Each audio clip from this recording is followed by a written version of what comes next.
Hey, what's going on everybody? Welcome back to another episode of Guns Locked. I'm in the new studio, so like the video since we're in a new location and it is looking a lot better. Switching it up, I'm using my LCD monitor screen for display instead of actually throwing in edits. So this may increase the video uploads throughout the week. So with that being said, that means there's going to be a lot more content coming out soon. As you guys see today, we're going to be looking at Kodak Black's dreadlocks, or his now fake dreadlocks. He reattached his old dreadlocks. I'm not sure if they're his actual old dreadlocks, but we'll talk about that later on. Since I'm going to be dropping more content, please comment down what you guys want to see next, and I'll definitely make videos on what you guys comment. So let's see how he got his dreadlocks. Let's see why he would even have fake dreadlocks. So I'm just assuming that he wanted his dreadlocks back after coming out of prison.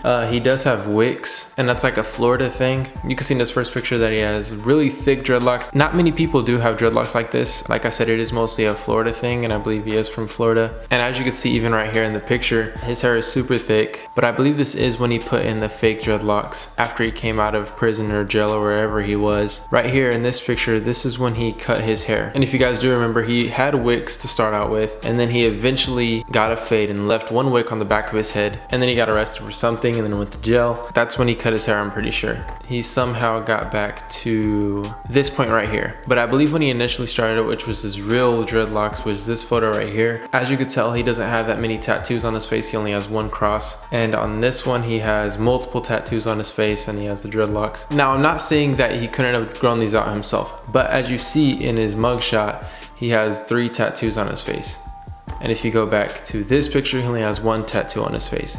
So how did he go from being pretty much bald to going all the way down to having wicks that are this thick? The only way that could be possible is if he's sewn them in, and it's pretty much a weave inside of his hair. And it is just like how Smoke Perp used to have his dreadlocks, just how Fetty Wap's done his dreadlocks. And you guys did see recently that Boonk got fake dreadlocks as well. I don't know if this is a fashion or a fad, or people just want dreadlocks with a short amount of time. I think this is the way they're going. I think it looked really cool when it was right here. As you can see, he did have more on his head compared to when he had this many. But this is when he originally actually started, and his hair was actually starting wicks. And wicks are pretty much just like thick dreadlocks. And just even scrolling through these photos, you can see that the amount of his dreadlocks are changing. Like this one he has a lot, this one he has a lot, but this amount still doesn't match this amount. And in this picture he only has like a few on his head. You can literally count these with your hand. But you can see that the starting process right here, he has a lot of them on his head, and then right here he has a lot on his head. But he didn't go from this to this, because this picture is before he went to jail, and then this picture is after he went to jail. But here's another picture around when he did start. He started out with some sort of like Bantu knots, or however you pronounce that. And his hair initially did look good.